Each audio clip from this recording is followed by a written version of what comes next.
importante desde el punto de vista de la materia en cuanto a su función biológica, que son las proteínas. Para hablar de proteínas, en primer lugar vamos a hablar de sus componentes ciliares, que son los aminoácidos. Las unidades monoméricas de las proteínas lo constituyen los aminoácidos, al igual que en los azúcares lo constituían los monosacáridos. En este caso hablamos de aminoácidos, los cuales a través de una formación de un enlace del tipo amídico, los enlaces peptídicos, van a dar lugar a la formación de péptidos o bien de proteínas. Se consideran péptidos aquellos sustancias que están conformadas por 2 a 50 unidades monoméricas o aminoácidos, y proteínas aquellas que en su constitución contienen más de 50 aminoácidos, unidos todos por enlaces peptídicos.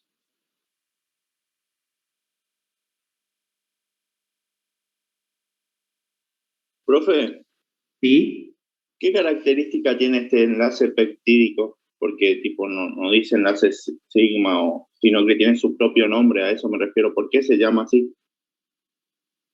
Sí, enseguida lo vamos a ver en detalle, las características estructurales del enlace peptídico. Es un nombre genérico que se lo da, produciéndose una unión tipo amídica entre carbono y nitrógeno. Ya lo vamos a ver a continuación. Al igual que en los azúcares se hablaba de enlace glucosídico, que podría ser oxígeno o nitrógeno según el azúcar se une a otra molécula de azúcar o a una base nitrogenada.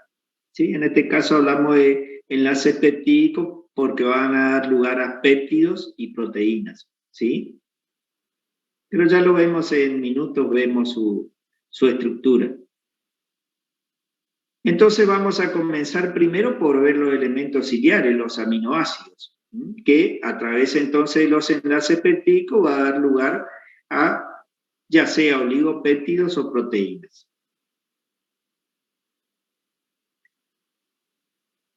Entonces, ¿cómo está constituido un aminoácido?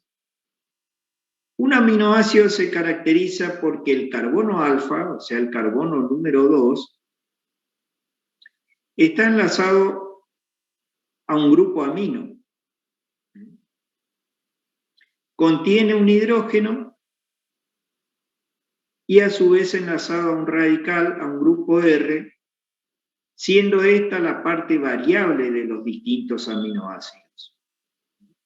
Entonces, para considerarse un aminoácido, este compuesto debe contener un grupo carboxilo, un grupo amino, un hidrógeno y una cadena lateral R.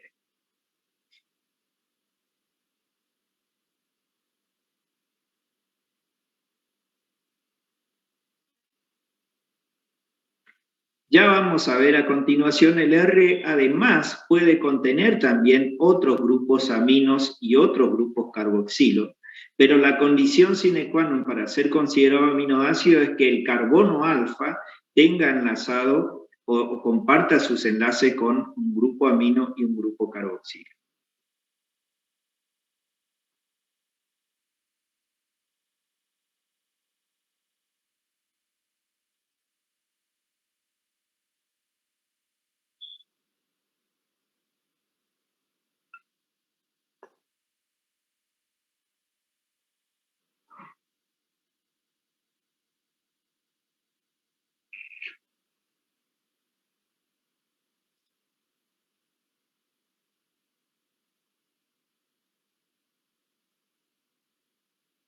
Entonces, rápidamente podemos considerar a los aminoácidos como ácidos orgánicos que contienen un grupo amino en el carbono alfa, o carbono número 2. Entonces esto quiero que se graben a fuego, que los aminoácidos entonces en su carbono se reúnen porque su estructura característica es la presencia de un carbono alfa que contiene un grupo amino, ¿sí? Y la parte variable de los aminoácidos entonces lo constituyen el radical OR.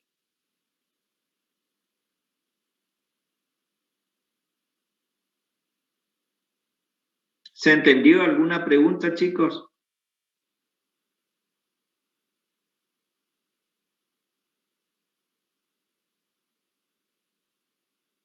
Sí, profe. Bueno.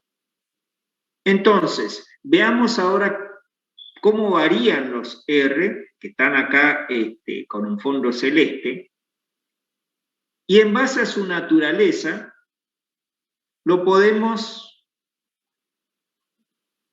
clasificar a los aminoácidos de la siguiente manera. Una aclaración es que los aminoácidos que vamos a ver son los aminoácidos constituyentes de las proteínas, es decir, los llamados aminoácidos proteicos, que son codificados por el ADN y que pueden o no sufrir modificaciones luego de su síntesis. Por otro lado, tenemos aminoácidos que, si bien no forman parte de proteínas, cumplen otras funciones indispensables para el crecimiento y desarrollo, como por ejemplo mensajeros de señales, también pueden actuar como activación y desactivación de ciertas enzimas, activación de la expresión génica en los factores de transcripción, por ejemplo.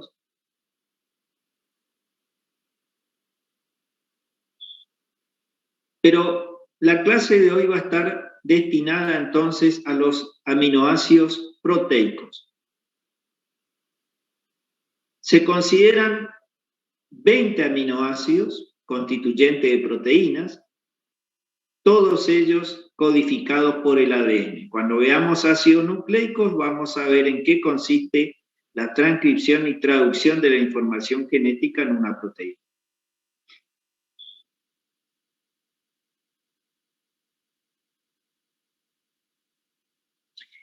Dentro de los aminoácidos proteicos, tenemos aquellos cuyos radicales son alifáticos, como el caso de la glicina, que es, el caso de la alanina, la valina, la leucina y la isoleucina, y la glicina, que es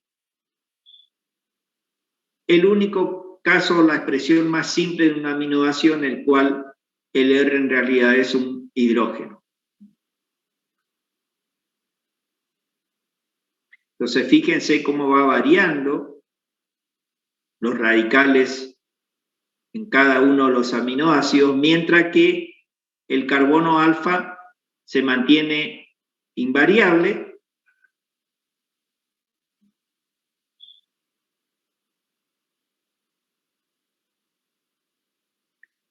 El carbono alfa se encuentra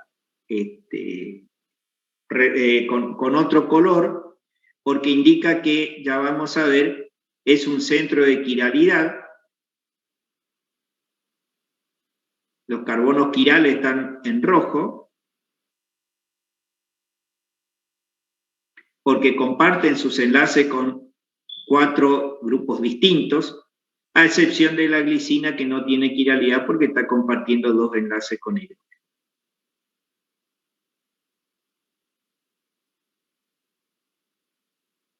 También tenemos aminoácidos proteicos que el R lo constituyen compuestos aromáticos, como es el caso de la fenilalanina,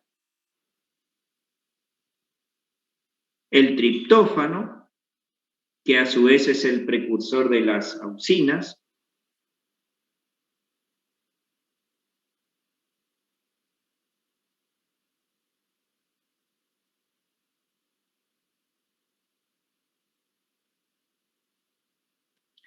pueden contener azufre, el caso de la metionina y la cisteína,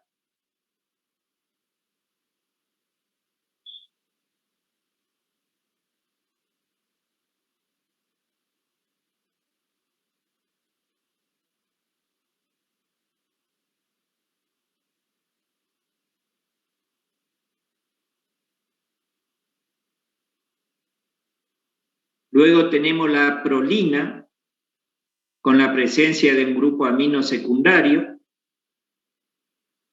produciendo una ciclación.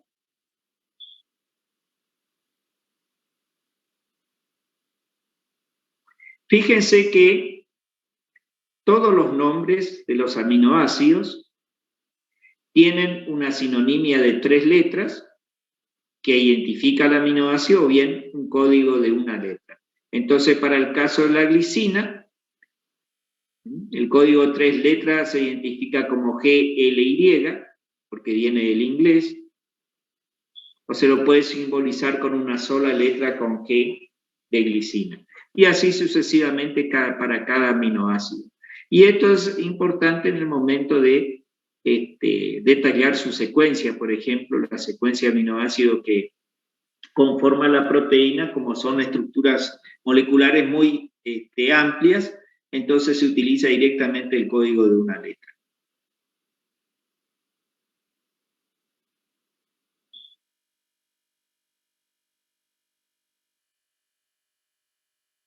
Entonces, hasta el momento vimos que los aminoácidos proteicos, sus grupos R pueden ser alifáticos, aromáticos, contener azufres, o bien estructuras derivadas de heterocíclico, en este caso una amina secundaria. Fíjense que cada una de estas, es decir, las características del grupo R va a impartir propiedades muy importante en el momento de la estructuración de las proteínas. La naturaleza del grupo R va a determinar las interacciones que se van a suscitar a nivel de los grupos R y la estructuración de la proteína, como vamos a ver dentro de unos minutos.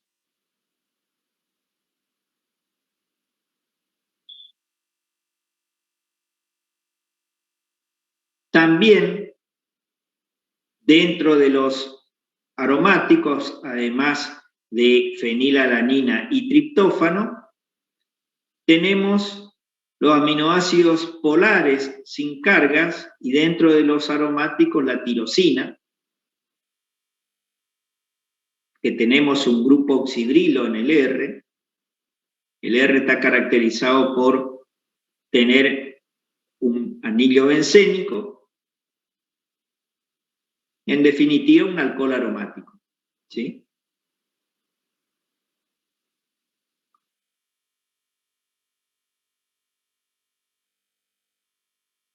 También contienen grupos oxidrilos, si son aminoácidos polares sin carga, la serina y la treonina.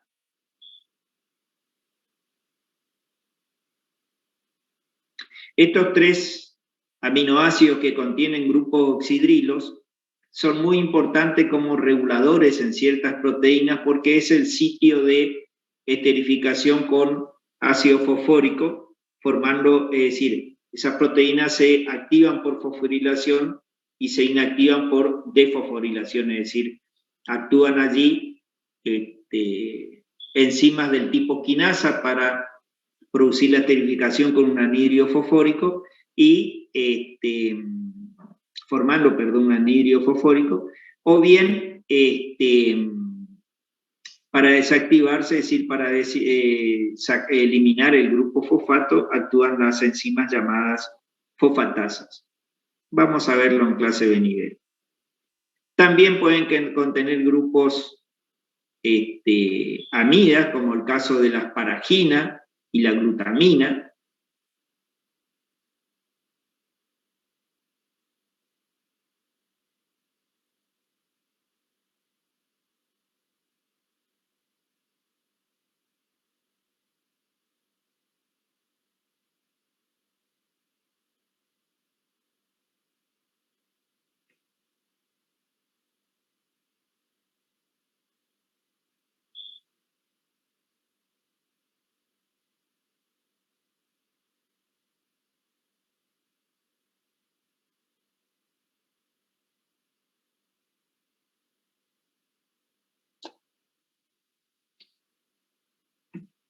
Y por último tenemos los aminoácidos polares con carga, es decir, que a pH fisiológico, 7,7,2, se encuentran ionizados, como es el caso del aspartato, el glutamato,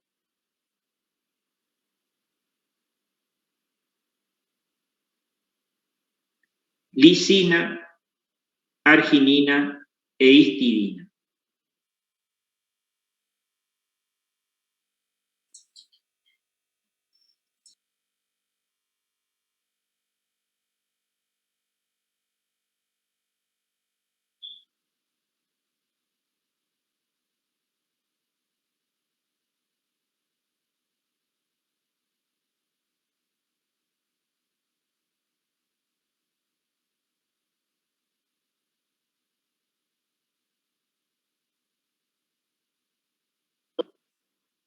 Entonces, habíamos dicho al inicio en la introducción de la clase que los aminoácidos, el carbono alfa al compartir su enlace con grupos distintos, constituye un centro de quiralidad y por ende tiene actividad óptica.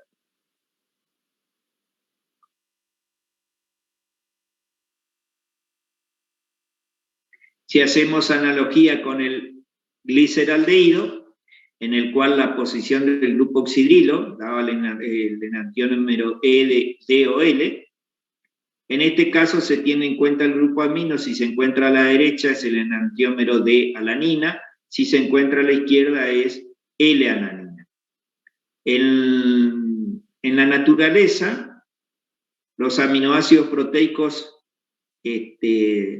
corresponden fundamentalmente a la serie L, y hay solo unos pocos casos en membranas de bacterias, por ejemplo, que tienen la serie, algunos aminoácidos enantiómeros D.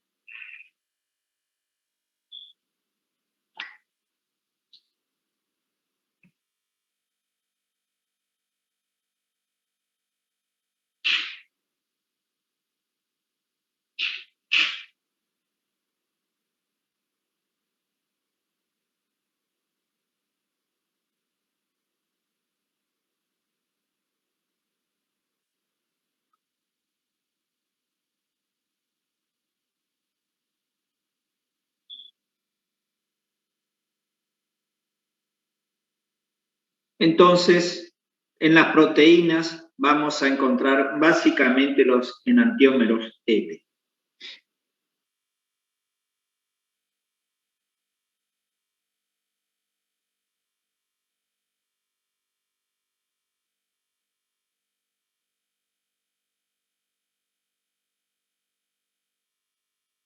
Dependiendo la naturaleza de los radicales, va a ser su comportamiento frente al pH fisiológico, pero también vamos a encontrar que a nivel de carbono alfa, los grupos carboxilo pueden estar ionizados, denotando un carácter básico, dependiendo del pH, como así también el grupo amino puede estar protonado con un carácter ácido. A pH ácido, el grupo carboxilo va a contener su protón y el grupo amino también va a estar protonado, dando una carga positiva.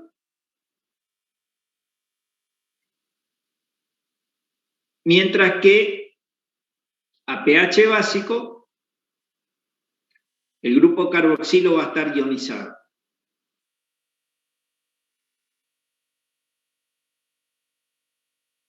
Exponiendo una carga negativa. A pH neutro, que es prácticamente el pH fisiológico, el grupo carboxilo va a estar ionizado y el grupo amino se va a encontrar protonado, con lo cual se habla de una sustancia anfótera con predominancia de iones bipolares, como estamos viendo acá, que también se llaman zwitterions.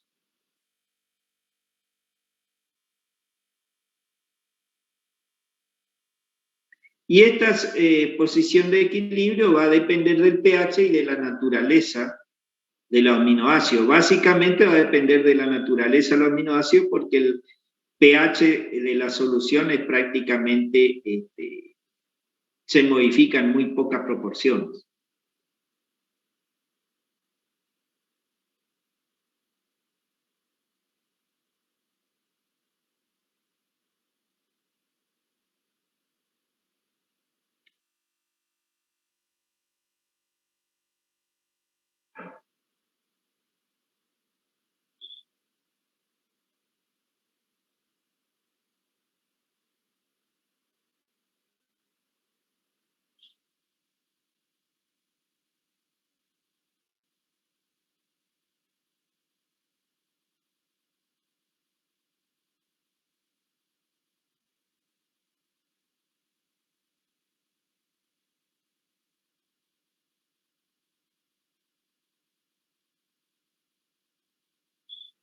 Si nosotros observamos el comportamiento en una curva de titulación, veamos para el ejemplo más sencillo que es la glicina.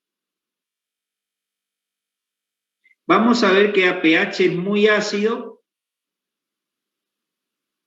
va a estar, la glicina va a estar totalmente protonada, con una carga positiva hacia el grupo amino. A medida que aumenta el pH por adición de hidróxido de sodio o hidróxido de potasio, vamos a ver que el grupo carboxilo se ioniza un ion carboxilato y va a haber un punto en el cual la concentración de la forma protonada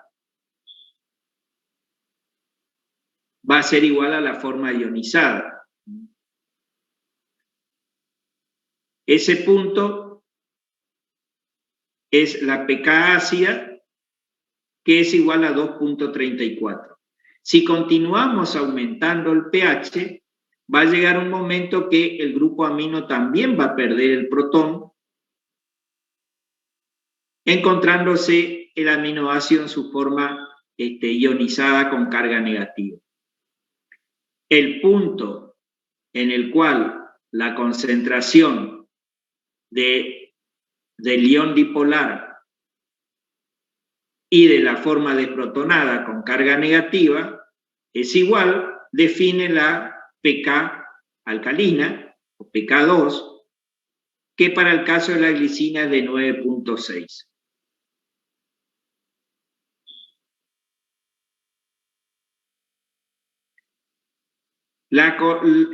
El pH en el cual se encuentra la forma de ion dipolar, es decir, que es la misma, constituye el punto isoeléctrico, que para el caso de la glicina es 5.97 y depende de cada uno de los aminoácidos.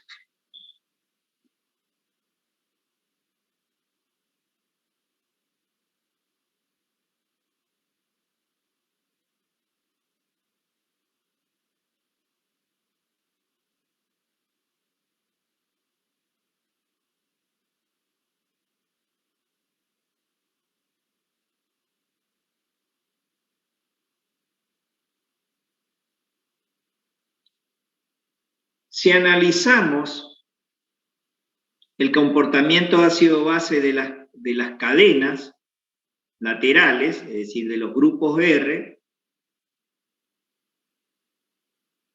acá tenemos el listado de aminoácidos polares con cargas, y vemos que a pH fisiológico Acá tenemos el rango de pK aproximado de cada uno de ellos y su forma ácida y básica. Y vemos que a pH fisiológico, si nosotros tenemos en cuenta estos rangos, prácticamente todos van a estar en su forma ácida, a excepción de la histidina, que su rango de pH se acerca más al pH fisiológico.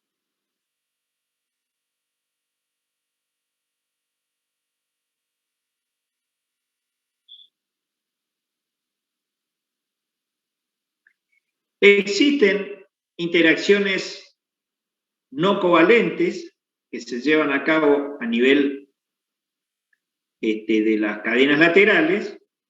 Tenemos, por ejemplo, el efecto hidrofóbico, que tiene trascendencia en las proteínas globulares, en los cuales las cadenas R de aminoácidos no polares tienden a aglomerarse hacia el centro, como ocurría con los lípidos. ¿Se acuerdan cuando vimos lípidos? Creando un núcleo hidrofóbico, mientras que aquellas cadenas polares que pueden formar puentes de hidrógeno con el agua se encuentran hacia la periferia.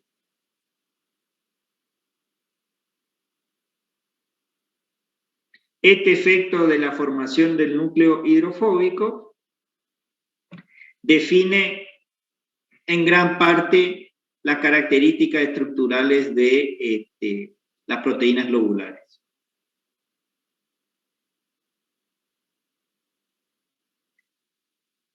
También las cadenas laterales pueden interactuar a través de la formación de dipolos y generación de fuerza de Van der Waals, que si bien son energéticamente muy pequeñas, la sumatoria de ellos hace la diferencia.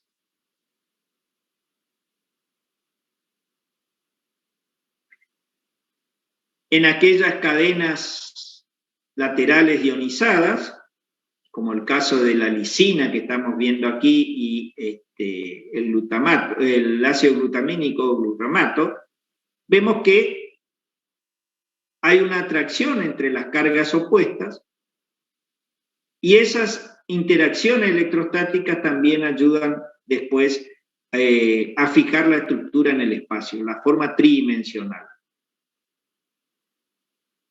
Asimismo, en las cadenas laterales que tienen grupos oxidrilos, como el caso de la tirosina, o también pueden ser grupos amino, se pueden generar puentes de hidrógeno, y todas estas asociaciones intermoleculares son útiles para, o intervienen en las estructuraciones secundarias, terciarias y cuaternarias de las proteínas.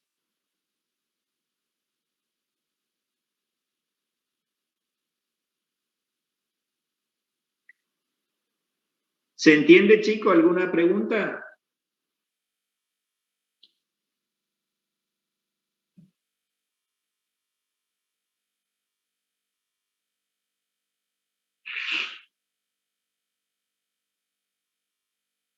Bien. Diga, profe. De acuerdo. También algunos aminoácidos pueden formar enlaces covalentes con metales, como puede ser el caso de la hemoglobina en la sangre que estamos viendo aquí, el cual el hierro comparte 4 de sus enlaces con los núcleos porfirínicos, los grupos pirrólicos de la porfirina, pero también comparte un enlace con un nitrógeno de la histidina. A ese aminoácido que se enlaza al metal se lo llama ligando. Y comparte un sexto enlace donde el oxígeno es el intermediario entre el hierro y otra molécula de histidina. Esto es importante, por ejemplo, en los casos de oxidorreducción, los complejos proteicos que forman parte del transporte de electrones. Pueden unirse los residuos de proteína, por ejemplo, a complejos hierro sulfurados, como vamos a ver cuando lleguemos a transporte de electrones.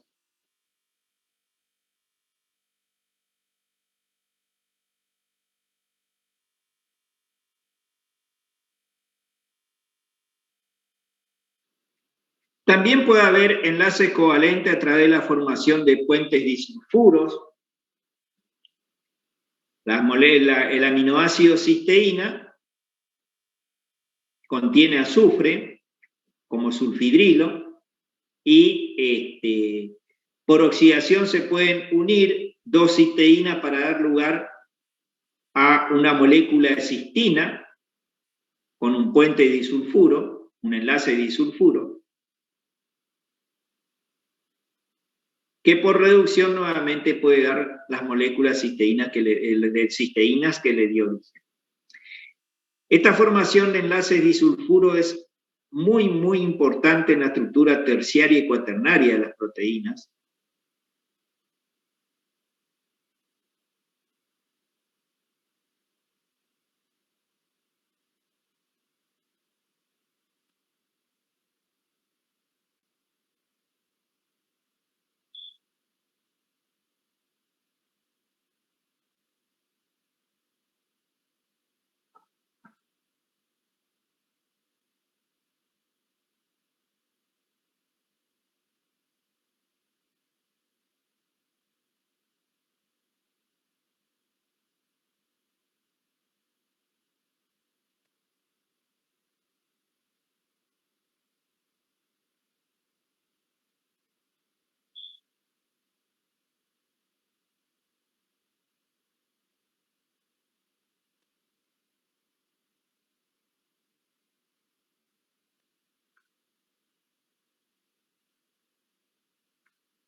También aquí podemos ver que los enlaces disulfuro, que le hacía mención, se pueden dar entre hebras de una misma proteína, es decir, de manera intracatenaria, estos enlaces en color celeste, pero también puede suceder entre hebras de proteínas distintas o entre hebras distintas, proteínas distintas, dando lugar a enlaces disulfuro del tipo intercatenario.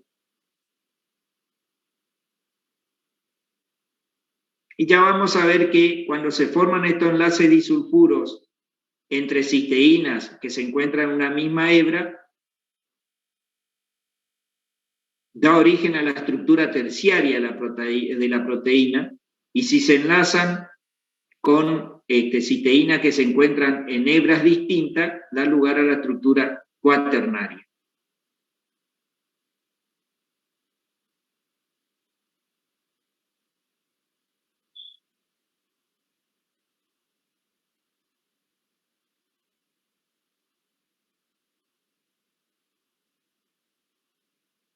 Entonces, los puentes disulfuro son enlaces covalentes entre azufres de aminoácido de cisteína, y pueden darse entonces, forman una molécula de cistina, y pueden darse tanto en residuos de aminoácidos de una misma hebra o de hebras distintas.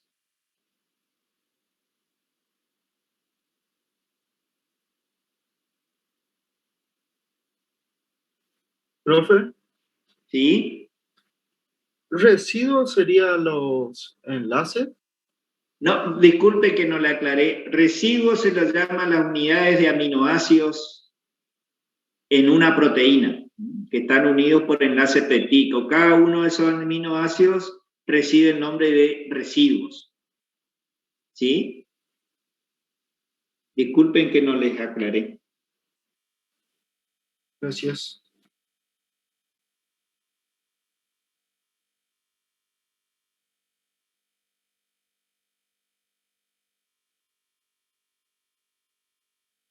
Hoy le hacía referencia cuando veíamos las distintas cadenas laterales para que ustedes se ubiquen acá, le estoy marcando en círculo la cadena lateral en cada caso. Los grupos oxidrilos presentes en treonina, en las serinas y en la tirosina, entonces pueden ser fosforilados, pueden unirse a través de un enlace a fósforo, a grupo fosfórico, formando la fosfotreonina, fosfoserina o fosfotirosina, según el aminoácido sea la treonina, serina y tirosina. Y esto es muy importante, como le decía, para la activación o desactivación de ciertas enzimas.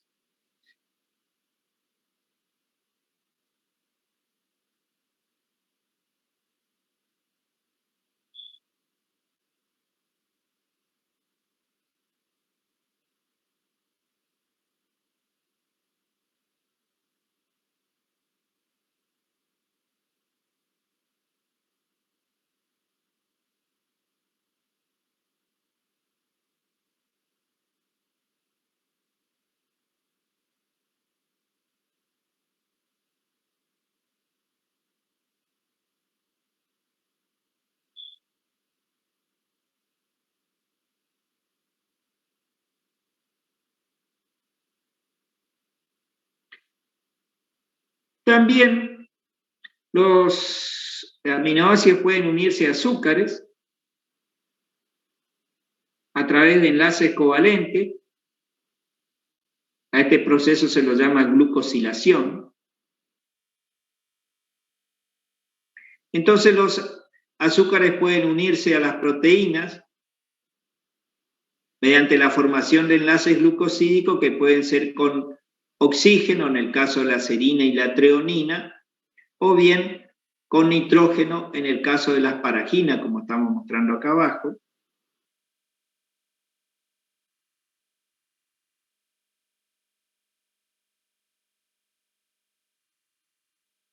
Y esto es muy importante, por ejemplo, a nivel de membranas celulares, dado que los azúcares, como habíamos visto, actúan como receptores de señales y se ubican en la parte externa de la membrana. Y están unidos ya sea a lípidos o a proteínas. En el caso de proteínas, entonces se pueden unir a través de un enlace glucosídico del tipo oxígeno o bien N-glucosídico o a través de nitrógeno.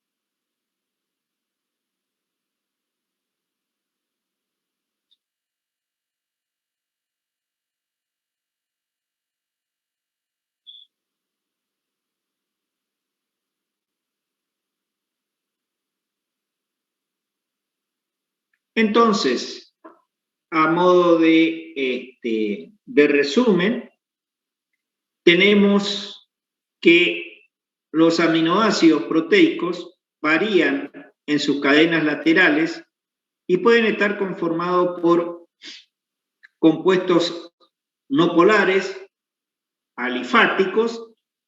En este caso tenemos alalina, valina, leucina, isoleucina, glicina.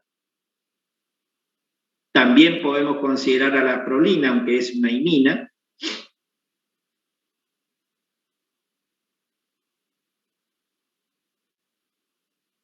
Tenemos con azufre, como el caso de la metionina. Pueden ser aromáticos, como el caso de la fenilalanina, tirosina y triptófano.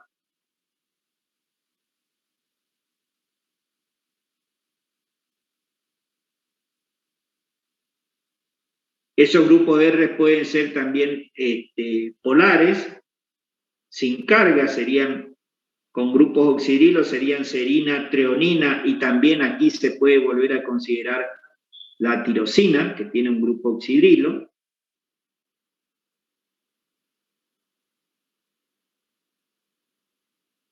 la cisteína porque el hidrógeno, el sulfhidrilo es intercambiable, asparagina y glutamina. Con cargas positivas tenemos lisina, arginina e histidina. Y con carga negativa, entonces, aspartato y glutamato. Esto lo pueden encontrar en cualquier libro de bioquímica.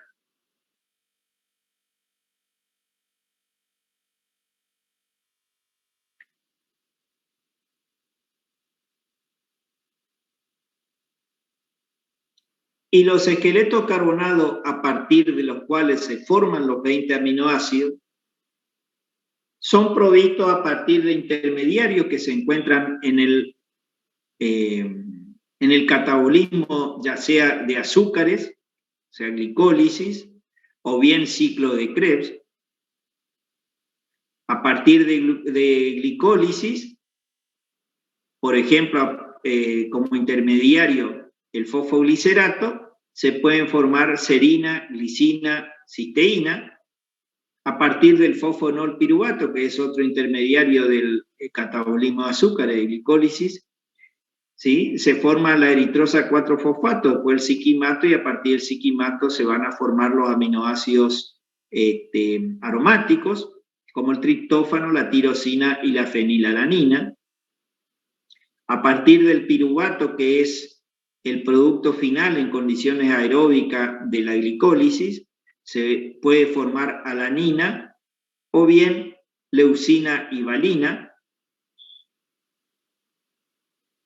Y a partir de intermediario del ciclo de Krebs, básicamente el alfa-cetoglutarato va a dar lugar al glutamato, y a partir del glutamato se pueden formar todos estos aminoácidos que ustedes ven en pantalla: prolina, glutamina, histidina, arginina. Y a partir del oxalacetato se puede formar aspartico, y a partir del aspartato, porque está ionizado, a partir del aspartato, asparagina, o bien lisina, metionina, treonina e isoleucina. Entonces, de aquí, de estos intermediarios del catabolismo de azúcares, prácticamente glicólisis, también puede ser catabolismo de lípidos a través del ciclo de Krebs, cuyo punto de unión común la acetilcoenzima A, se pueden obtener todos estos aminoácidos, o se sintetizan estos aminoácidos, perdón.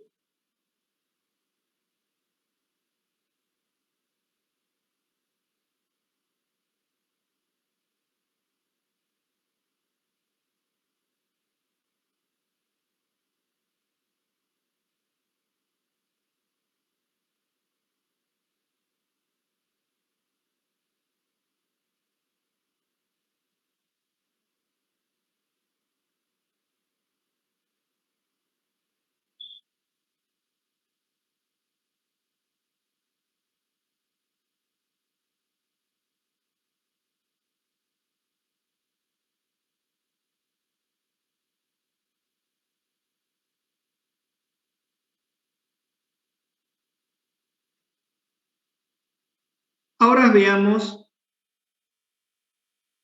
cómo se forma un enlace peptídico. Hemos visto los aminoácidos proteicos, la naturaleza de sus grupos R, cómo pueden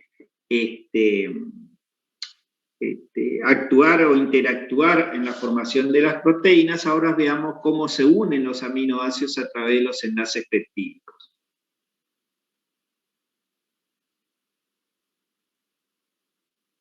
Básicamente las biomoléculas se pueden condensar por deshidratación o por remoción de una molécula de agua para formar polímeros, y por hidrólisis por hidrólisis o por utilización del agua se pueden escindir esos polímeros en sus unidades monoméricas. Entonces, tenemos que los monómeros, por condensación, se produce una deshidratación y unión de las estructuras monoméricas, dando lugar a polímeros de distintas masas moleculares. Y por hidrólisis de esos enlaces, se obtienen nuevamente las unidades monoméricas que le dio origen. Eso esa condensación e hidrólisis se utiliza en el caso de los monosacáridos como monómero para producir oligos o polisacáridos, que ya lo hemos visto. También los aminoácidos, como lo estamos viendo, pueden producir polímeros simples como oligopéptidos, hasta 50 unidades monoméricas, o bien polipéptidos cuando tienen más de 50 unidades monoméricas. Y por último tenemos los nucleótidos, ADN y ARN, que también pueden formar polímeros simples como oligonucleótidos o polímeros complejos ya como ácidos nucleicos. Eso lo vemos en clases venideras. Entonces, ¿cómo se produce la condensación de aminoácidos? De esta manera, dos unidades de aminoácido, es decir, el grupo carboxilo de un aminoácido y el grupo amino de un segundo aminoácido, pueden sufrir una deshidratación y unión carbono-nitrógeno formando el enlace peptídico. Entonces, en el enlace peptídico están involucrados el grupo carboxilo de un aminoácido y el grupo amino de una segunda unidad de aminoácido, ambos pertenecientes o enlazados a los carbonos alfa respectivos, produciéndose una deshidratación y unión, un enlace carbono-nitrógeno que da lugar al enlace peptídico.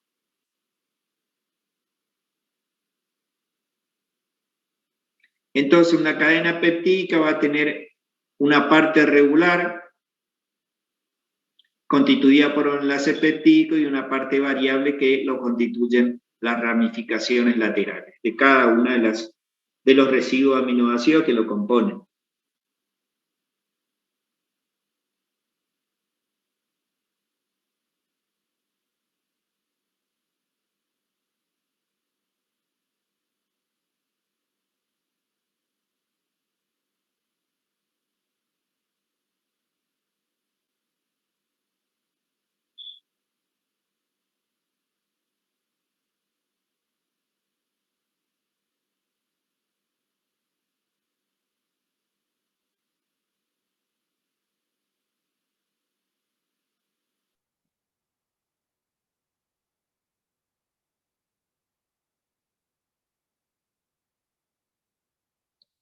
Las características de estos enlaces peptídicos es que forman una estructura plana y el enlace es rígido, a diferencia de los enlaces adyacentes, ya sean carbono-carbono, ¿sí? O carbono-nitrógeno, que carbono con este nitrógeno que pueden girar en torno a su eje. Entonces, si lo vemos acá en detalle de esferas, vemos que Se le cortó el audio. el carbono, perdón, Se cortó el audio. ¿ahora me escuchan bien? Ah, ahí me avisó que es mi internet. ¿Me escuchan? Sí, es mi internet. Ah, bueno. Vuelvo a repetir entonces. Estábamos hablando de la formación de los enlaces peptídicos y les decía que se caracteriza por ser una estructura plana y rígida, a diferencia de los enlaces adyacentes que pueden girar en torno a su eje. ¿Y por qué esa característica de ser rígido? Porque justamente hay un efecto de resonancia entre el oxígeno, el carbono del carbonilo y el nitrógeno, en donde en cierta manera puede haber un doble enlace también entre carbono y nitrógeno, y esas resonancias que contribuyen al enlace carbono-nitrógeno le imparte cierta característica de hibridación sp2 al carbono del carbonilo y lo hace una estructura rígida.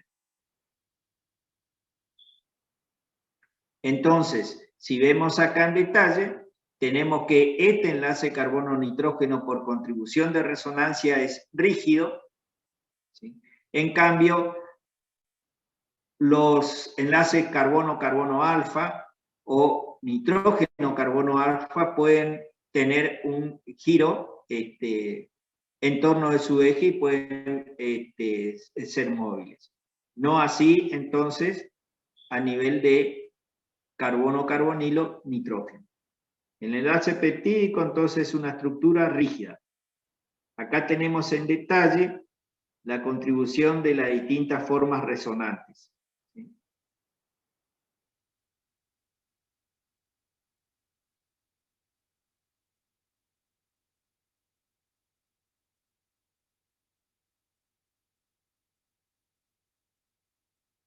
En una proteína, entonces, vamos a tener dos extremos. Un extremo amino terminal hacia la izquierda y un extremo carboxilo terminal a la derecha. Esta secuencia lineal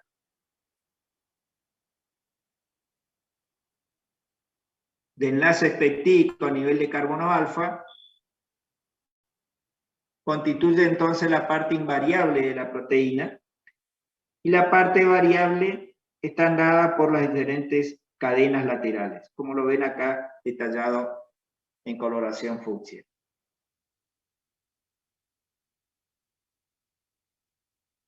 Entonces, cada residuo, se puede nombrar la proteína según cada residuo. Acá en este caso sería seril, glisil, tirosil, alanil, leucina como último aminoácido. O bien a través del código 3 letras, serina, glicina, tirosina, alanina, leucina, o puede ser con el código de una letra. Se sobreentiende que a la izquierda se va a encontrar el grupo amino terminal y a la derecha el grupo carboxilo terminal. Así es como se lee entonces una secuencia peptídica.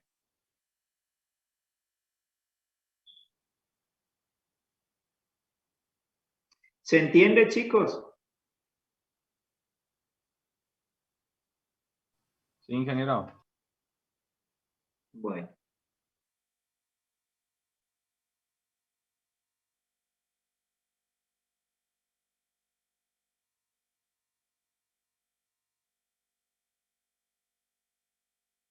Entonces, ya tenemos en claro de qué se tratan los enlaces peptídicos. Vamos a ver ahora, vamos a hablar acerca de las proteínas.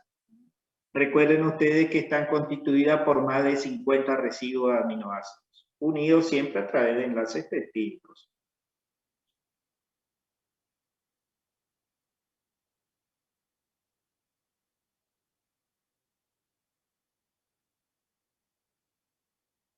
Entonces tenemos la cadena principal y la cadena variable, la parte variable que constituyen las diferentes cadenas laterales.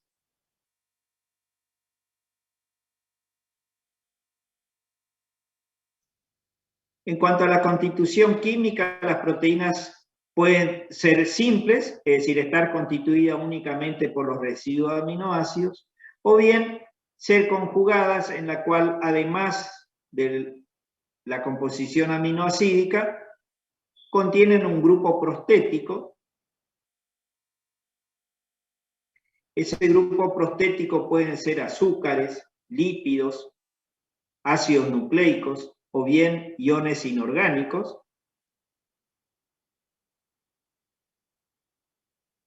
Puede ser hierro, puede ser magnesio, puede ser calcio.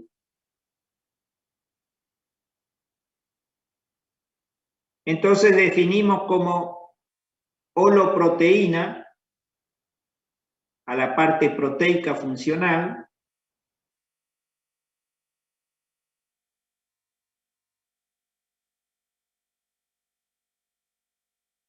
y esa proteína funcional consta de dos partes: la apoproteína, que sería la parte proteica propiamente dicha, es decir, los residuos aminoácidos, y el grupo prostético, que sería la parte no aminoácidica que se une a la proteína.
Las proteínas se caracterizan por tener distintos niveles de estructuración, de los cuales dependerá su funcionalidad.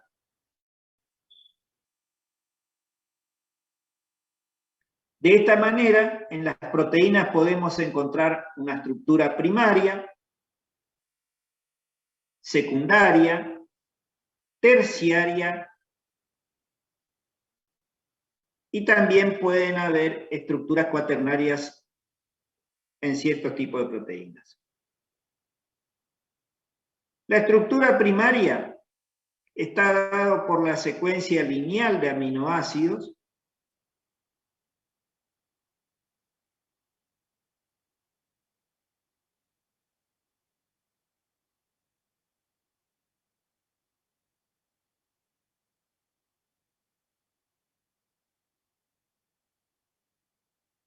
la estructura secundaria está dada por la disposición en el espacio del esqueleto de la cadena principal de un polipéptido y no tiene relación con la formación de las cadenas laterales.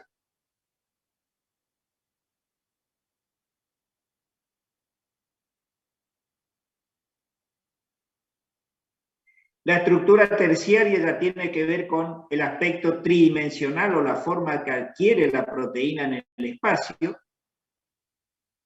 la cual se fija a través de interacciones que se suscitan en los grupos R, en las cadenas laterales. Y por último, tenemos la estructura cuaternaria, que se dan aquellas proteínas cuya funcionalidad depende de la asociación de varias hebras proteicas, es decir, que varias proteínas constituyen una proteína funcional. Y la estructura cuaternaria hace referencia a la fijación en el espacio de las distintas unidades o cadenas de proteínas que lo constituyen. Y esa, entre comillas, fijación en el espacio están dados por las mismas asociaciones intermoleculares que determinan la estructura terciaria en una simple hebra.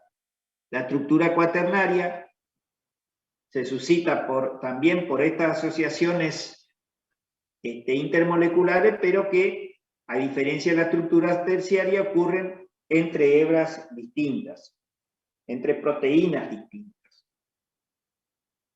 Vamos a ver un poquito de cada una de estas estructuras para aclararle un poco lo dicho hasta el momento.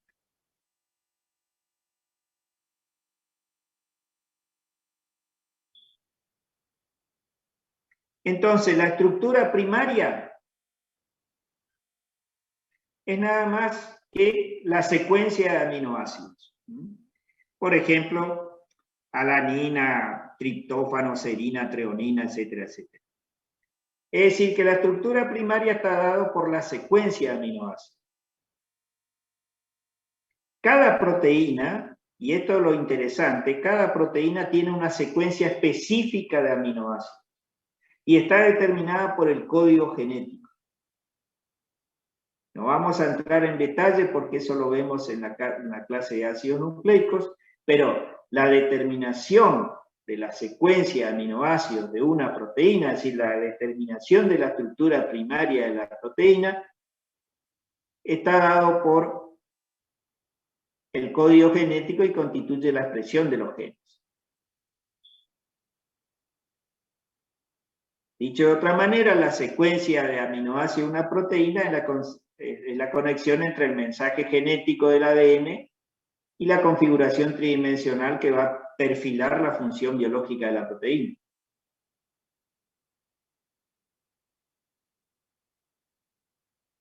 ¿Se entiende lo que es estructura primaria?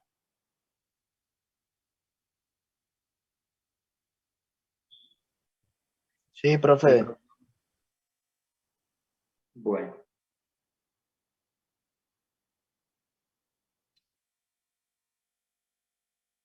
La estructura secundaria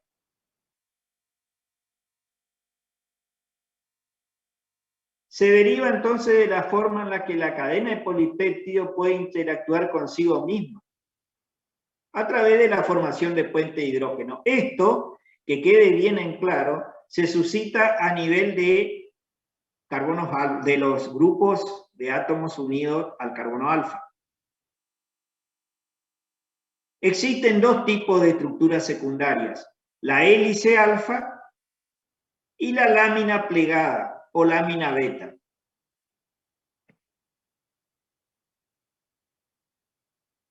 Entonces hay dos tipos de estructuras secundarias, hélice alfa y lámina plegada.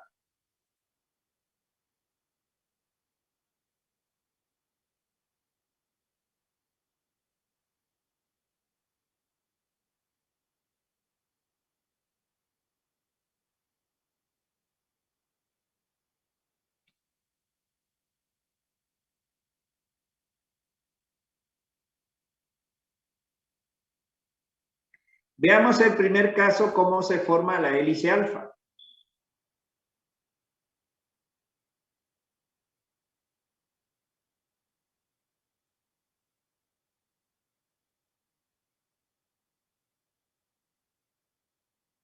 La hélice alfa se va formando cuando el grupo carboxilo, el oxígeno, un grupo carboxilo de un aminoácido, forma un puente de hidrógeno con un hidrógeno, un grupo amino de un residuo de aminoácido ubicado a 4 residuos de distancia. ¿Se entiende? Entonces se forma un enlace puente hidrógeno entre el oxígeno del carboxilo y el hidrógeno del grupo amino de residuos que están a 4 residuos de distancia.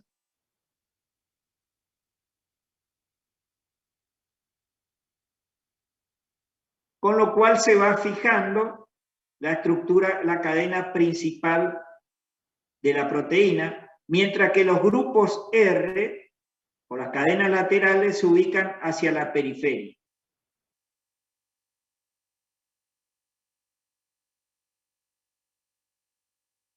Acá lo tenemos un corte transversal y todas estas esferas celestes ilustran los grupos R que se ubican hacia la periferia de la hélice.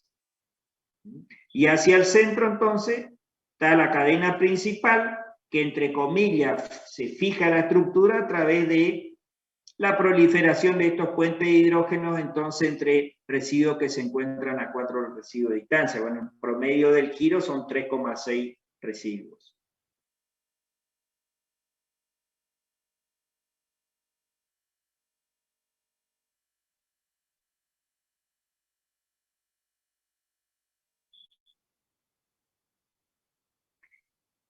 La lámina plegada beta, la cadena principal puede sufrir giros y los puentes de hidrógenos también se van a suscitar entre oxígeno del carboxilo e hidrógeno del grupo amino, estabilizando la cadena principal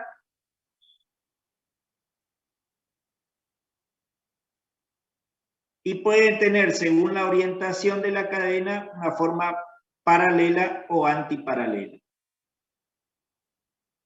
Y en este caso, a diferencia de la hélice alfa, en la cual los grupos R se encontraban hacia el exterior, hacia la periferia, en este caso los grupos R se alternan por encima y por debajo del plano de la lámina.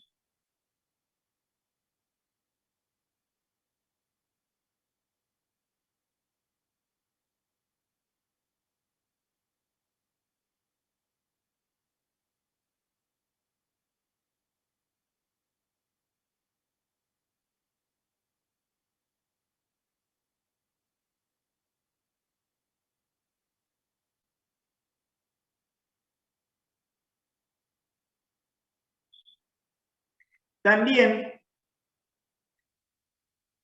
tenemos como estructura secundaria la formación de los giros, que recibe el nombre de giros beta, donde se produce una suerte de codo para hacer girar la hebra en la estructura, en el aspecto tridimensional. en donde también se forman puentes de hidrógeno entonces entre oxígeno de grupos carbonilo de un residuo y el hidrógeno del grupo amino de otro residuo que se encuentra a 4 residuos de distancia. Esta formación de este enlace entonces produce un giro de 180 grados en la hebra, de la hebra del polipéptido.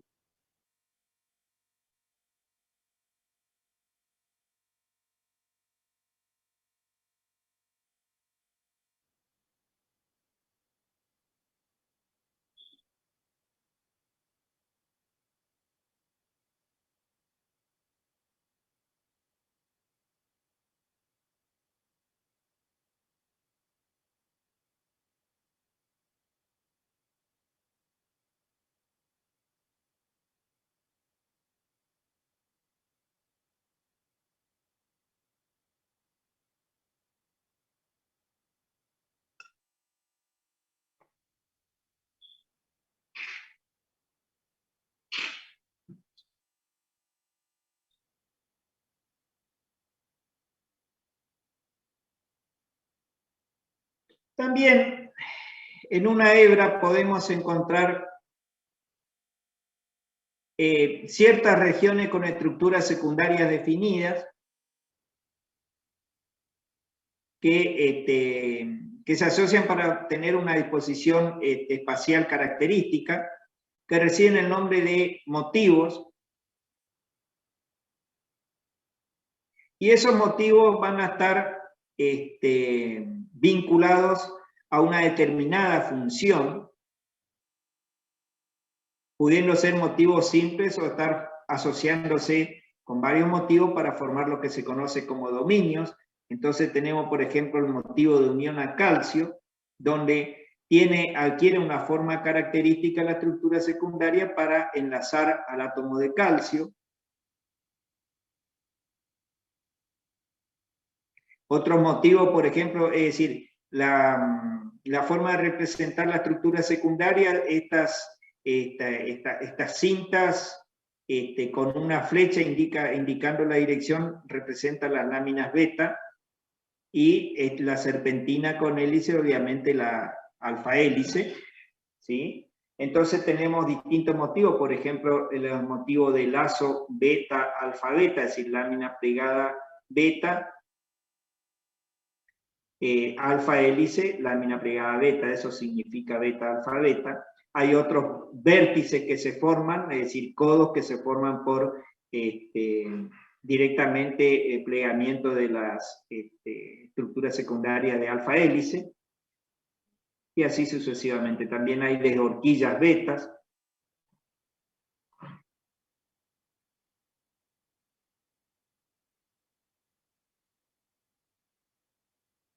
Entonces los dominios, para aclarar, son unidades estructurales que forman un segmento, que se encuentran en las proteínas y están formadas por segmentos de la cadena peptídica que se pliegan de manera independiente, adquiriendo una estructura y función que distingue de otras regiones de las proteínas. Y estas regiones están estabilizadas por la misma fuerza que identifican la estructura terciaria, es decir, por asociaciones intermoleculares. ¿Cuáles pueden ser las funciones de estos dominios? Enlazar a un pequeño ligando, por ejemplo el calcio, como les decía en el slide anterior, para atravesar la membrana plasmática, por ejemplo en las proteínas transmembranales. Estos dominios pueden contener al sitio catalítico en el caso de las enzimas, o bien pueden servir para enlazar al ADN en el caso de los factores de transcripción, que son muy importantes en la expresión de los genes.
¿Podemos seguir?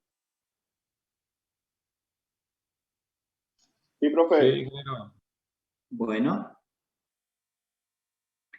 En cuanto a la estructura terciaria, a diferencia de la estructura secundaria, que las interacciones se daban a nivel de la cadena principal, en la estructura, y básicamente dado por puentes de hidrógeno, en la estructura terciaria, las interacciones se dan en las cadenas laterales, en los grupos R, donde también pueden haber puentes de hidrógeno, pero además se suscitan otras asociaciones intermoleculares, por ejemplo, fuerza de Van der Waals, polo-dipolo inducido.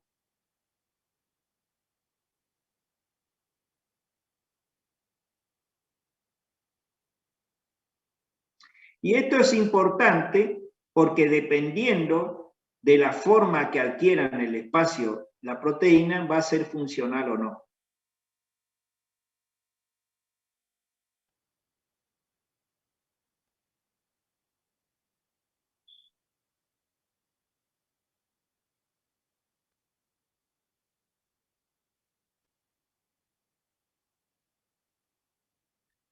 Esta estructura terciaria puede dar lugar a una forma globular, donde además de intervenir estas asociaciones intermoleculares que le acabo de mencionar, también interviene la región hidrofóbica que le decía al principio, donde las cadenas laterales apolares se tienden a concentrar hacia el centro y los residuos con aminoácidos polares hacia la periferia, porque tendrían una interacción con las moléculas de agua.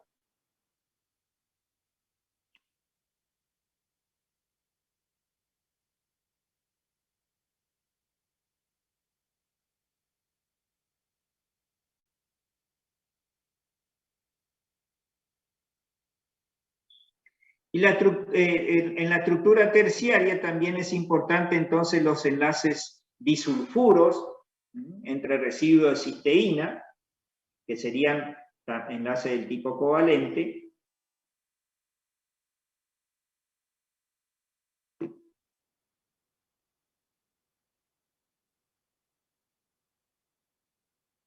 y las estructuras cuaternarias también se origina por las asociaciones intermoleculares que se suscitan a nivel de grupos R, pero de cadenas de hebras distintas. Entonces hay proteínas que para ser funcionales requieren de varias hebras de proteínas. Eso sucede sobre todo con las proteínas que tienen funciones catalíticas, es decir, las que forman enzimas, donde varias hebras de proteínas son necesarias para adquirir la forma tridimensional que necesita la enzima en el espacio, ¿sí? Y tener funcionalidad. Entonces, acá tenemos en el esquema, marcando esta proteína, por ejemplo, que tiene 4 hebras, los enlaces disulfuros, entonces estas barritas amarillas acá, se suscitan entre hebras de las distintas subunidades, originando la estructura cuaternaria. ¿Se entiende la diferencia entre estructura terciaria y cuaternaria? Profe, ¿Eso? profe, Sí. yo le quiero preguntar a ver si me quedó claro nomás. Hay proteínas que van a tener estructura primaria, otras van a tener estructuras secundarias y así, y otras van a tener estructuras cuaternarias, ¿así sería el tema? No. Todas las proteínas van a tener, obviamente, una estructura primaria, porque es la secuencia de aminoácidos, y van a tener una estructura secundaria y terciaria. Eso es esperable en las proteínas monoméricas, es decir, que están constituidas por una sola hebra. En aquellas que están constituidas por más de una hebra proteica o de una cadena proteica, si quieres llamarlo así, se encuentran las estructuras cuaternarias. Pero todas las proteínas tienen una estructura primaria, secundaria y terciaria. A su vez, en la estructura secundaria, que puede ser hélice alfa o lámina plegada beta, En distintas regiones de una misma proteína pueden confluir ambas formas de estructura secundaria. No es que una proteína va a tener solo alfa hélice y otra va a tener solo lámina plegada beta. No, en distintas regiones de la proteína pueden darse ambas formas de estructura secundaria. ¿Se entiende eso? Esa estructura secundaria a su vez va a estar relacionada con la estructura terciaria. En definitiva, quien determina la estructura terciaria va a ser la estructura primaria, que es la secuencia de aminoácidos. ¿Por qué? Porque esa estructura terciaria va a depender de la naturaleza de los grupos R, de las cadenas laterales y de las asociaciones que ocurran entre esos grupos R. Asociaciones que pueden ser puentes de hidrógeno, pueden ser enlaces disulfuro, bueno, eso ya es un enlace covalente, pueden ser también dipolos inducidos, fuerza de Van der Waals. ¿Sí? ¿Se entiende? Y esas mismas fuerzas que posibilitan la estructura terciaria son las encargadas de la estructura cuaternaria. Nada más que en lugar de sucederse en la misma hebra, estas se dan entre hebras distintas. ¿Se entiende? Sí, profe. Entonces es como que la proteína tiene distintos esqueletos, ¿sería? No. Algo así sería. El esqueleto es uno solo, que es la secuencia primaria.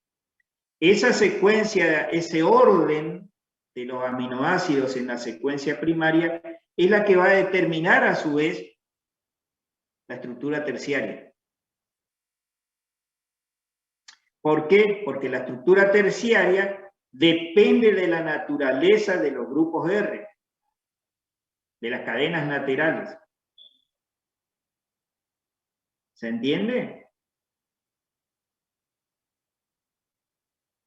Sí, profe. Igual después voy a leer bien en un libro y le pregunto si sale alguna duda. ¿Pero se le aclaró? Sí, es como que una estructura va dando a otra y así sucesivamente sería. Una estructura depende de la otra. ¿Sí? A ver, Sí. vamos de vuelta.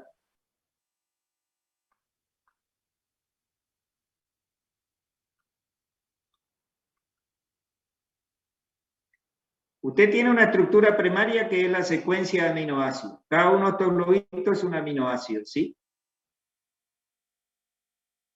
Esa secuencia de aminoácidos, a su vez, va a formar una estructura secundaria, que puede ser hélice alfa o puede ser lámina plegada beta, pero en cualquiera de los dos casos, esa estructura secundaria va a estar originada por la unión puentes de hidrógeno que se suscitan entre el oxígeno del carbonilo y el hidrógeno del grupo amino, siempre hablando de la cadena principal. Eso fija, entre comillas, la cadena principal en el espacio. Y en el caso de la hélice alfa, los grupos R o radicales quedan hacia la periferia, y en el caso de la lámina plegada beta quedan por encima y por debajo de la lámina. Luego, como lo muestra acá en este esquema de la estructura terciaria, esos grupos R pueden interactuar para fijar, a través de las asociaciones entre átomos de la cadena lateral, para que fijar en el espacio la proteína que tenga una forma determinada en el espacio. Porque esa forma determinada le va a dar posibilidad de ser funcional o no. Si la proteína pierde su forma en el espacio, pierde su función, se desnaturaliza. Eso sucede con las enzimas. Ya vamos a ver las enzimas. Las enzimas tienen un sitio activo de la reacción donde interactúa con el sustrato para formar un producto. ese sitio de acción tiene una forma definida en el espacio y no puede alterarse. Si se altera, pierde la función la proteína. La estructura cuaternaria también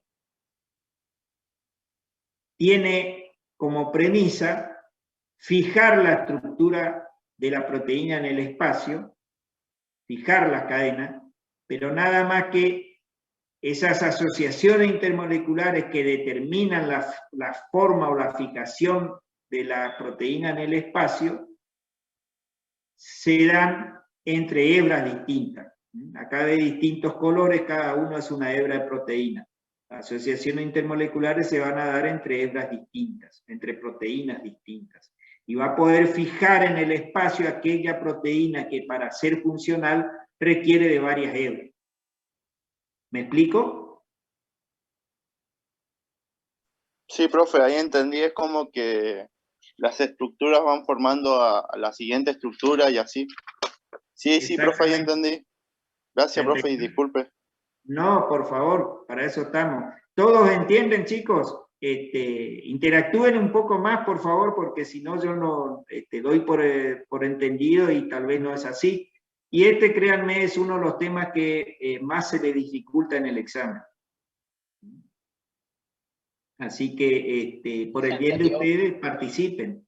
Pregunten las veces que sean necesarios, no hay problema, interrumpan la clase. Este es el momento de ustedes. ¿Se entendió entonces los grados de estructuración? ¿Podemos continuar? Sí, profe. Sí, profe. Bien.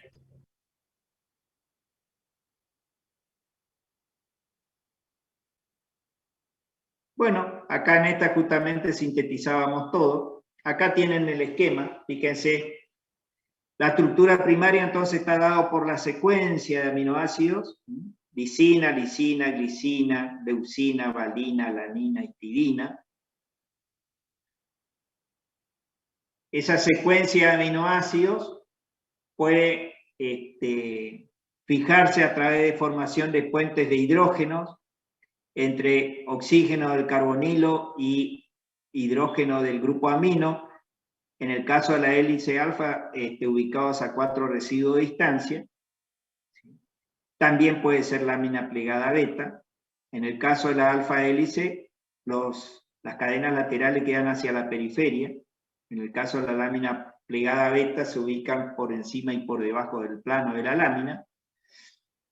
La estructura terciaria va a estar dada por la interacción que se suscitan entre átomos del R, de la cadena lateral. Allí ya no participa la cadena principal, sino que eso sucede en la cadena lateral. ¿Para qué? Para poder de alguna manera fijar en el espacio la hebra, la cadena de polipéptidos, ¿sí? ¿Cómo lo puede fijar? A través de la generación de fuerzas de Van der Waals, también de puentes de hidrógeno, de dipolo-dipolo y de enlaces covalentes del tipo disulfuro. Esos enlaces disulfuros se van a dar entre residuos de cisteína, que es un aminoácido que contiene azufre. Y finalmente, aquellas proteínas, imagínense una enzima que para ser funcional requiere de varias hebras proteicas. ¿Cómo se van a fijar esas distintas hebras proteicas en el espacio? Y a través de la generación de las mismas fuerzas que fijan la estructura terciaria, pero en este caso, al ser entre cadenas de proteínas distintas, recibe el nombre de estructura cuaternaria. ¿Se entendió?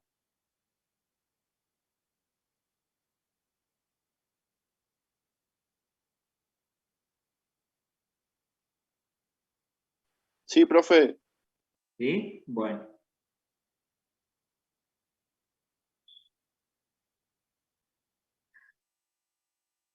Déjenme deshabitar acá. Ahí está. Las cadenas laterales de las proteínas también pueden modificarse.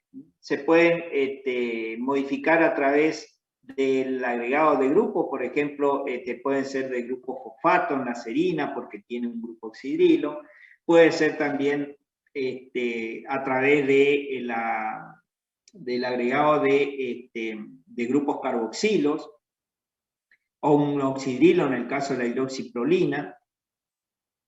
También pueden metilarse, como el caso de la metilhistidina. Y todas estas pequeñas modificaciones para ser funcionales las proteínas ocurren luego de haberse sintetizado.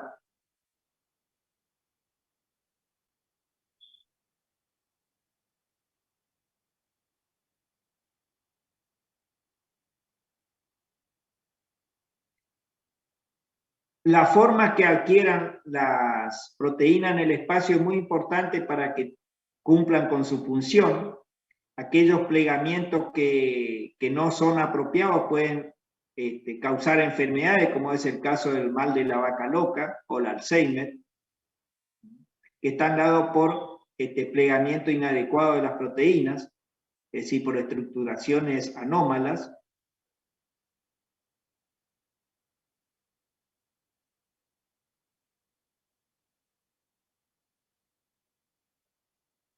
Estos plegamientos también pueden denaturalizarse, es decir, pueden desplegarse o volver a tener su forma nativa o denaturalizada, y esto pueden suceder por agentes como el calor, pH extremos, ya sean alto o bajo.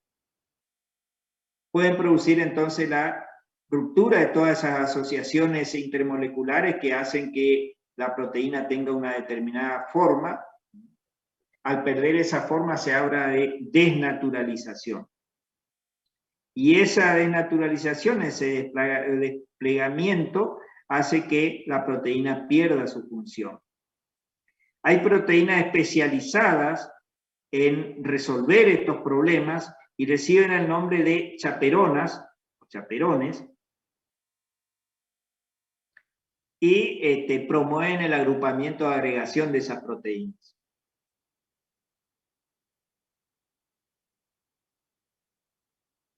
Entonces, lo que quiero que les quede claro es que si la proteína pierde su forma, se denaturaliza y pierde su función. Por eso es importante la estructuración de las proteínas.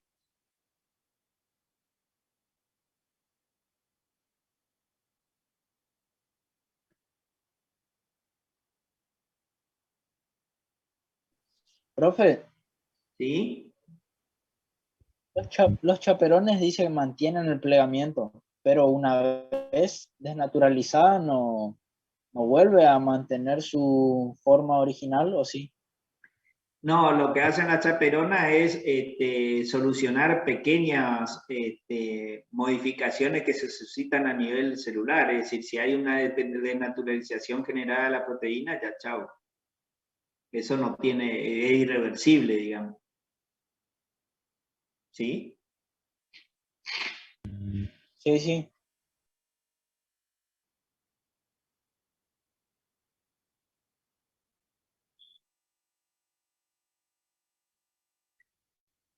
Bueno, simplemente, pero esto lo van a ver después en química agrícola, las proteínas pueden ser separadas y se pueden caracterizar electroforéticamente, es decir, se pueden separar con cargas eléctricas distintas fracciones moleculares. Pero esto lo van a ver bien entonces generalmente se hace con un gel de agarosa. Esto lo van a ver de poliacrilamida, perdón. Esto lo van a ver en química agrícola.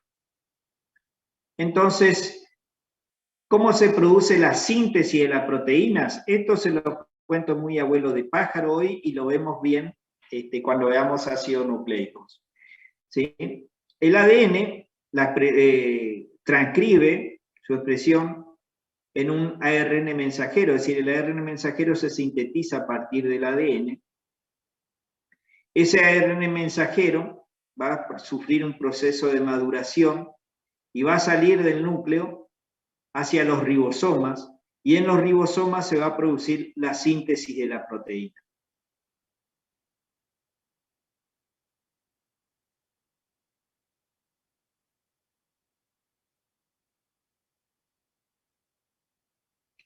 a partir de la codificación dada por 3 bases del ADN,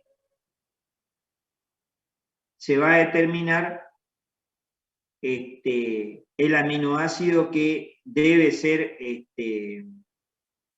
unido por enlace peptídico a la hebra creciente de la proteína.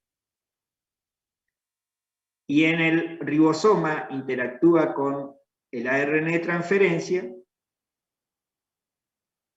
que tiene en su triplete de anticodón, tiene su base complementaria al codón, que sería el triplete de base del ARN mensajero.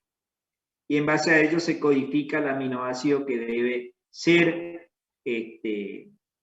unido o agregado a la proteína creciente, a la hebra de proteína creciente. Pero esto lo vemos bien en detalle cuando tengan ustedes las bases necesarias de ácido nucleico para poder entender el sistema.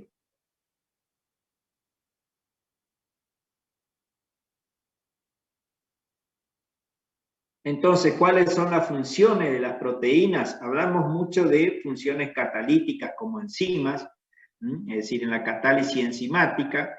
También actúan en el transporte y almacenamiento, por ejemplo, oxígeno en la hemoglobina.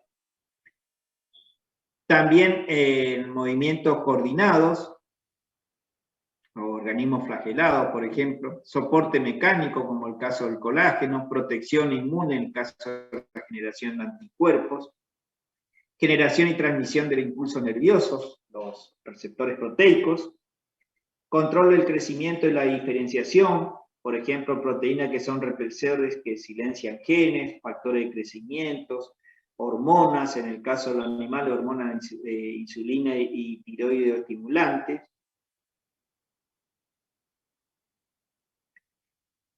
En el caso de las plantas, por ejemplo, ciertos aminoácidos pueden intervenir en el ajuste osmótico. También lo pueden hacer azúcares. El ajuste osmótico es una herramienta que emplean las plantas para mantener dentro de todo hidratado la célula y evitar la plasmólisis en el caso de una deshidratación severa, y eso se utiliza como factor de mejoramiento genético en las plantas. Con la liberación de osmolitos compatibles pueden ser proteínas y aminoácidos, como el caso de la prolina, también puede ser aspartato y glutamato. Otros compuestos amonio cuaternarios como glicina betaína, alanina betaína, proteínas globulares hidrofílicas, como las proteínas de embriogénesis tardía, las LEA. También pueden ser carbohidratos como sacarosa y ciertos fructanos, o polioles como el caso del manitol, sorbitol, pinitol. Todos ellos pueden actuar entonces como osmolitos compatibles. Lo que hacen es tratar de retener la poca agua remanente en la célula de tal manera que no se produzca la plasmólisis y que la membrana celular no pierda su función. Si la membrana celular pierde su función, ese órgano también pierde su función y bueno, produce la muerte.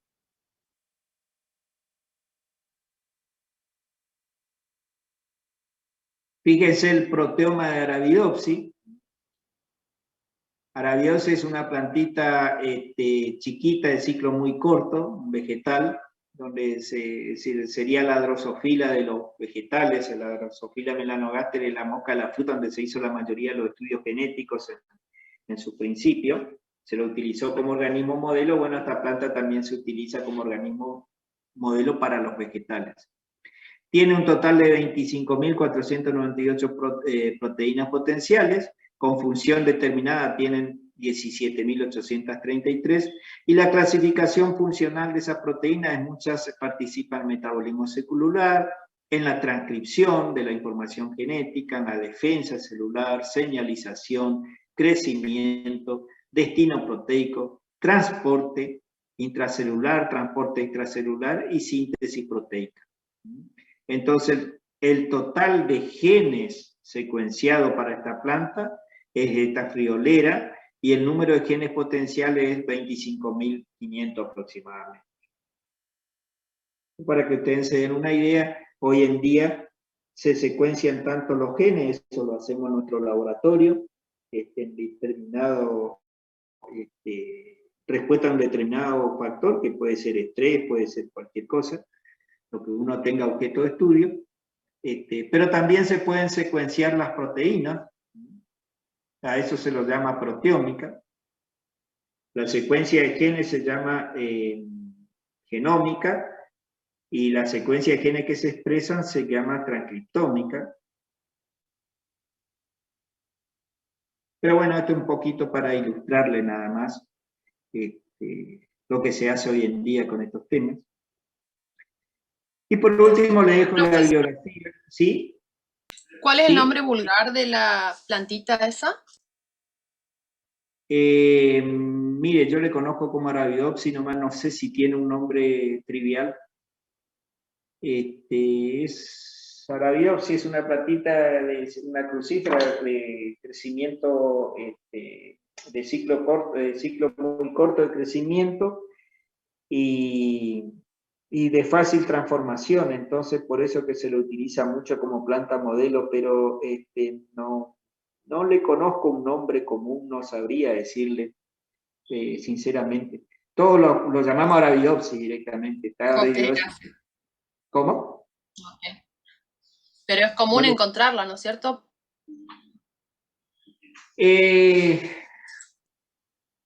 Sí, lo que pasa es que no se decir, como es de fácil transformación, de fácil mutación, hay en Estados Unidos se encuentra un banco de germoplasma de Arabidopsis y hay genotipo para la mutación que uno busque, es decir, se produce silenciamiento de genes, un montón de cosas.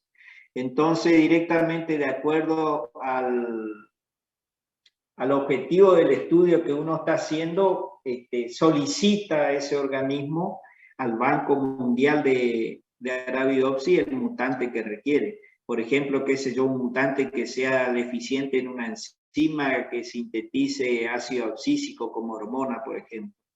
Si es deficiente en la síntesis de ácido abscísico, va a ser un genotipo hipersensible a deshidratación, porque el ácido abscísico interviene en la defensa estrés hídrico, ¿sí? Entonces, si uno está estudiando algo relacionado con estrés hídrico, por ahí puede solicitar mutante deficiente en distintas enzimas de la ruta de la biosíntesis de abscísico, no sé si me entiende. Sí, lo entiendo. Gracias.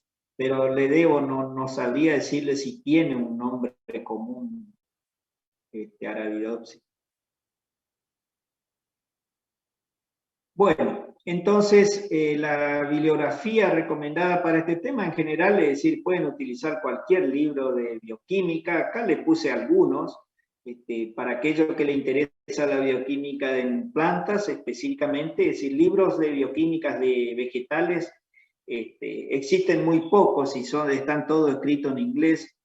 El mejor de todos es el Buchanan, que acá lo pongo en pantalla. Hay una edición más vieja que, si mal no recuerdo, es 2002, por ahí. Y este que salió en 2015. Después puede ser cualquier libro de bioquímica, es decir, la parte de proteínas y aminoácidos está prácticamente similar en todos.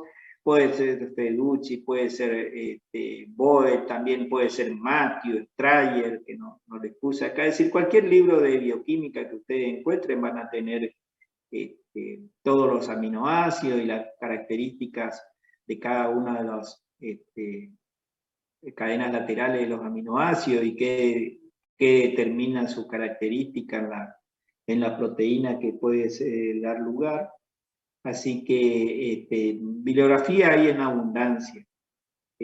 Cualquier cosa quedamos a disposición para evacuarles dudas, pero préstenle mucha atención a la estructuración de las proteínas, porque ese es un denominador común en los exámenes de que tienen problemas para identificar y asociar las distintas estructuras.